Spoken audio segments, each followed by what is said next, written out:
একটা পাইন গাছের উপরে এক ঈগলের বাসা ছিল। আপনারা সকলেই জানেন যে ঈগল বাই নেচার কতটা হিংস্র। সেই মা ঈগলের 5টি শাবক ছিল। প্রাকৃতিক দুর্যোগ বা কোনো এক কারণে কোনো একদিন সে শিকার করতে বের হতে পারে না। পরের দিন সেই শাবকগুলো খিদের জ্বালায় ডাকতে থাকে। মা ঈগল শিকারের খোঁজে বের হয়। আকাশের উপরে উড়তে উড়তে চারিদিকে তাকাতে থাকে তার তীক্ষ্ণ দৃষ্টি দিয়ে। হঠাৎ তার নজর পড়ে জঙ্গলের মধ্যে খোলা এক জায়গায় একটা শাবক শিয়ালের ওপর। পাখা মেলে রকেটের বেগে নিচের দিকে নামতে থাকে সে। থাবা চওড়া করে নেয় সে, নখ বের হয়ে আসে সেই থাবা দিয়ে। সেই শিয়াল শাবকের মাও তার শাবকের জন্য তাকে একা রেখে খাবার খোঁজে বেরিয়েছিলেন। সেই ঈগল যে মুহূর্তে সেই শিয়াল শাবককে তোলে তখনই তার মা সেখানে আসে। কিন্তু ততক্ষণে বেশ কিছুটা উপরে উঠে গেছিল সেই ঈগল শিয়াল শাবককে নিয়ে। মা শিয়াল কেঁদে ফেলে। সে অনুরোধ করে, দেখো, এটা আমার একমাত্র সন্তান, একে তুমি ছেড়ে দাও। তুমিও তো মা, একটা সন্তান হারানোর কষ্ট তুমিও তো বুঝতে পারো, একে ছেড়ে দাও। তোমার সন্তানের এইরকম কিছু হলে তোমার কেমন লাগতো? সেই কথায় কোনো সাড়া দেয় না সেই ঈগল। সে ভাবে, এই শিয়াল আমার কি বা ক্ষতি করতে পারবে, ভীতু প্রাণী। আর আমার শাবকের ক্ষতি করতে হলে ওকে তো পাইন গাছের ওপরে উঠতে হবে, সেটাও কোনো দিন পারবে না। উড়ে যেতে থাকে সেই ঈগল। কাঁদতে কাঁদতে সেই শিয়াল দৌড়াতে থাকে সেই ঈগলকে অনুসরণ করে। ঈগল পাইন গাছের কাছাকাছি চলে আসে, শিয়ালও চলে আসে সেখানে। কি মনে হচ্ছে, পারবে শিয়াল বাঁচাতে তার শাবককে? সেখানে সে দেখে কিছু কাঠ জ্বলছে। সে একটি জ্বলন্ত কাঠ মুখে নিয়ে ছুটতে থাকে সেই পাইন গাছের দিকে। ঈগল বুঝতে পারে যে সেই শিয়াল এবার এই পাইন গাছে আগুন লাগিয়ে দেবে বদলা নেওয়ার জন্য। যদি গাছে আগুন লেগে যায় তাহলে আমার 5টা শাবকও মারা যাবে। সে ফিল করতে পারে নিজের বাচ্চা চলে যাওয়ার কষ্ট। সঙ্গে সঙ্গে সেই শিয়াল শাবককে নিচে নিয়ে আসে সেই ঈগল এবং মা শিয়ালকে তার সন্তানকে দিয়ে তাকে শান্ত করে। বন্ধুরা, আজকের এই প্রথম গল্পটি থেকে শিক্ষণীয় 3টি কথা সর্বদা মনে রাখুন।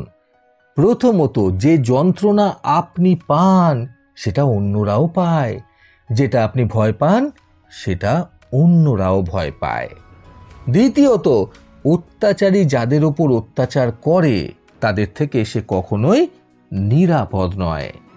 তৃতীয়ত, একটি পেনের ক্ষমতা একটা বন্দুকের ক্ষমতার চাইতে লক্ষ গুণ বেশি।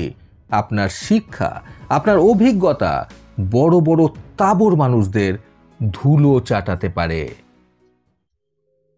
বন্ধুরা, এই হাত দিয়ে চাইলে অবশ্যই নিজের ভাগ্য নিজেই আপনি লিখতে পারবেন, হাতের রেখা দিয়ে নয়, পরিশ্রমের মধ্য দিয়ে। বহুদিন আগের কথা, এক গুরুকুলে ছাত্রদের শিক্ষা প্রদান করতেন এক সাধু।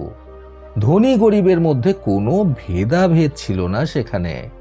সেখানে রাজার ছেলের সাথেই শিক্ষা গ্রহণ করত বেশ কিছু দরিদ্র কৃষকের ছেলেরাও। একদিন সেই সাধু, যিনি ছিলেন সেই আশ্রমের প্রধান গুরু, যার কাছে সমস্ত রকম নলেজ ছিল, কোনো ক্লাসে কিছু একটা তিনি বোঝাচ্ছিলেন। সকলেই বুঝতে পারছিল ওনার সরল কথা। একজন ছেলে কিন্তু কিছুতেই বুঝতে পারছিল না।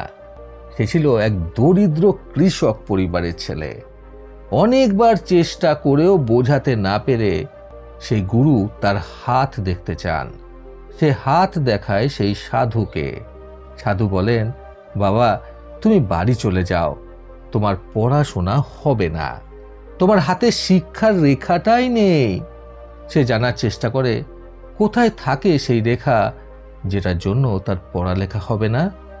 গুরুদেব হাতের একটি অংশ দেখিয়ে বলেন, ঠিক এইখানে থাকে শিক্ষার রেখা। সেই বালকের হাতে সেই ধরনের কোনো রেখাই ছিল না। সে নিজের পকেট থেকে একটা ছোট ছুরি বার করে, যেটা সে সকালে দাঁত মাজার জন্য দাঁতন কাটত। হাতের সেই স্থানে সেই ছুরি দিয়ে কেটে রেখা বানিয়ে নেয় সে বলে, বিদ্যা অর্জন করতে এসেছি, বিদ্যা অর্জন করেই যাব।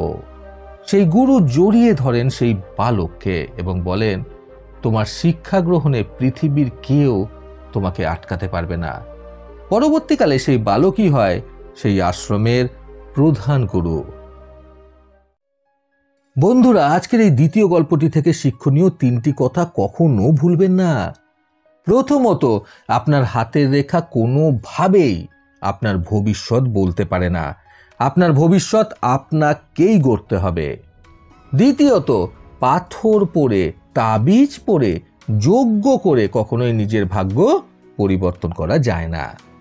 তৃতীয়ত, যদি মনে হয় আপনার ভাগ্য খারাপ, তাহলে নিজের উপর বিশ্বাস রেখে পরিশ্রমের মাধ্যমে সেই খারাপ ভাগ্যকে ভালো ভাগ্যে রূপান্তরিত করার চেষ্টা করুন। প্রতিবারের মতো আবারও বলবো, এই পৃথিবী তাদেরকেই সম্মান দেয় যারা ইউনিক কিছু করার ক্ষমতা রাখে।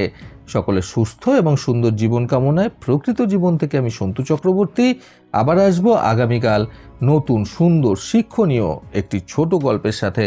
ভালো শুনুন, ভালো থাকুন। ধন্যবাদ।